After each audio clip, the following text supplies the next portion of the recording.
What's going on, guys? Today we're just going to be changing the sprocket in the CBR600rr. It shouldn't be too hard. This is the first time I'm doing it, so we're gonna learn as we go.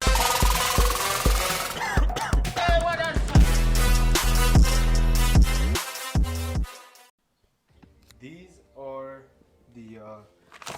the things I'm gonna use. So I'm going to use this chain breaker thing. I got that one off Amazon. I got all these off Amazon too. If you guys want a link, I'll put them down in the description. I got this this chain right here. It's pretty. It's probably like 90 something bucks.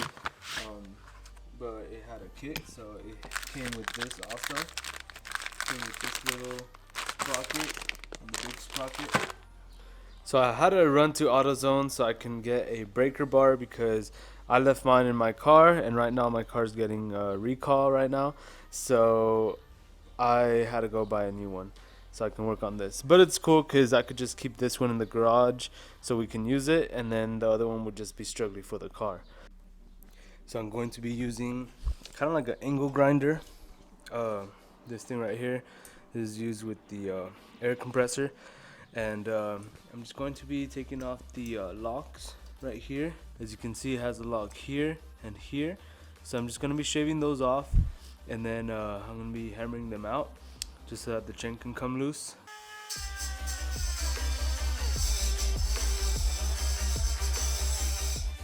So now that the things are nice and shaved off, you're going to want to go ahead and take a flathead screwdriver and just pry this out.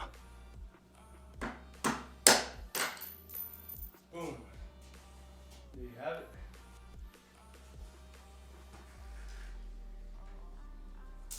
So this one is going to be a 12 millimeter and a 10 millimeter. These two bolts right here. So let's get those ones loosened up. Once you're able to loosen these two bolts right here, you do the same on this side right here. So you're going to loosen that bolt and this bolt. And now what we're going to do is we're going to loosen this big bolt right here. So now, from here, since we loosened up the bolts on the actual motorcycle, you're going to be able to just loosen these up real easy. So now, as you can see, this is the old sprocket and the new sprocket, and I can tell that the old sprocket is kind of bent. I don't know if you can tell on the video, but it's a little bit bent, and that's crazy because I wasn't gonna run that. But yeah, as you can see, guys, if you guys got a used motorcycle, make sure you guys change everything that you think is wrong with it, because you do not want to be riding, especially a 600, without having everything right. So now with all this done, we're going to move on to the small sprocket. So you're going to be loosening this guy up right here, the clutch, and then we're going to be taking off the bolts that are in here. As you can see, there's one over here and one down there. So we're going to be loosening those two up to take off the little sprocket cover. So there's going to be a tiny little small dot right here on the shifter linkage, and what I did is I went ahead and put a marker with the Sharpie, just so that we can be sure that we're putting everything in the right position. Now that we have the little sprocket cover off and the clutch out of the way, now we're going to be hitting this that bolt right there. Okay, guys, so you cannot use a breaker bar to break that because this thing is going to be just rolling around. So what I'm going to have to use is a impact gun. As you can see, I'm going to be using this one right here. So if you guys don't have an impact gun, make sure you guys get one. You can break it with the breaker bar, but you're going to have to hold the sprocket, and that's going to be really tough. So it's all rusty, as you can see. You can probably barely tell, but it's like super rusted, guys. So for sure, this needed to get replaced. So just a quick little comparison, as you can see. So this sprocket right here is a little bit bigger than this one right here, and basically what this one's gonna give is a little bit more performance out of the bike. In other words, like it's gonna go a little bit faster. So I'm gonna put them side to side. As you can see, it's a tiny bit bigger, just a tiny bit. So let's go ahead and slap that one on real quick. Okay guys, so now that the front sprocket is on, you want to get the rear axle, and you're just gonna want to put a little bit of grease on it. Okay, so now I'm gonna start putting on the rear tire. I'm gonna start assembling the caliper on it and everything, and then we're gonna put the chain on.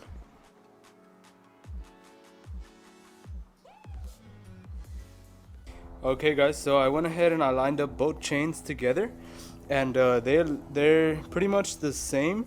So if you guys do order the kit, make sure you guys get it for the CBR600rr, and make sure you guys get it for your year. As you can see, the old chain did not warp as much as I thought it was. I honestly thought it was gonna be a little bit longer, but it didn't warp as much, so we're good to go. But as you can see, it's pretty rusted. As you can see, it's all rusty right here, and the new chain is nice and clean, so that's what you want.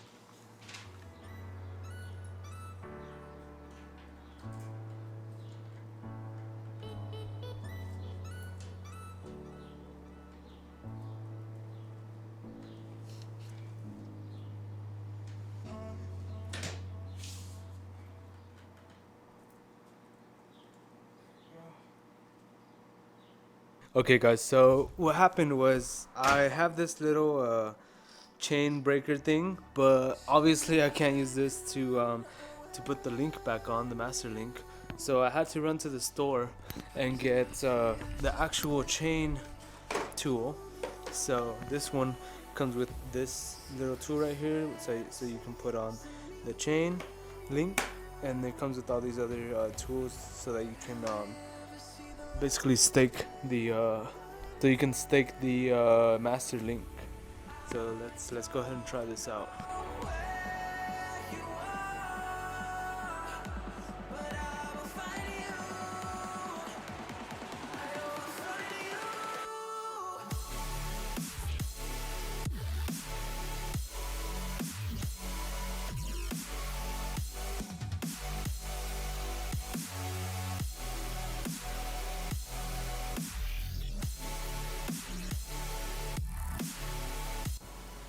Okay guys, so that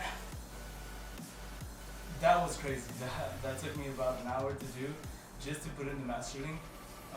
This is probably this is the first time that I've done it, so I'm learning as I go. And I had to go buy this tool. This is the actual tool to do everything. So yeah guys, what we want to do is we want to get this. We're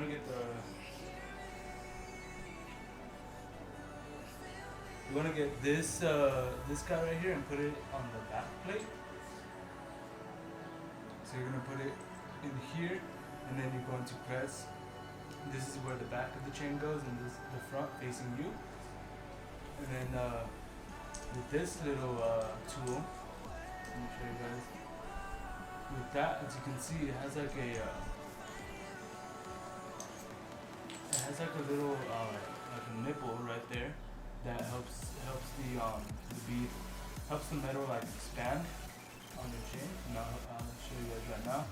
So as you can see, these expanded. These ones were smaller, and they were just as small as this right here. They were like this, so they expanded pretty good. They're pretty nice, so I can't even like take this thing out anymore, so we're good to go. So now we're going to adjust the chain. So as you can see, this has a lot of slack.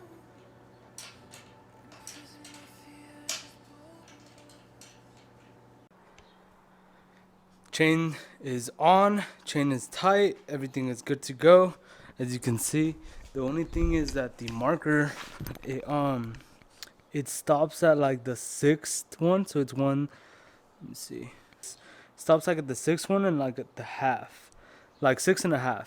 So right now the slack is pretty good, so I'm gonna leave it at 6.5. It's a little bit, it's pretty much at the replaced chain the marker. But that's where it's at right now, so I'm gonna give it a try. The wheel looks pretty much straight. For what I can see, it looks pretty much straight, so we're good. And then over here too, everything is good to go. Caliper's good, nice and tight, and then you just need to torque them down. So I'm just gonna wait because I don't have my car has all my torque wrench, so I'm gonna wait until I get my car back. But for now, she's looking pretty good with the new chain and everything. So yeah, guys, let me know what you guys think. Hopefully this video helped you guys out, and like, comment, and subscribe if you guys are not subscribed yet. And thank you guys for watching. Peace.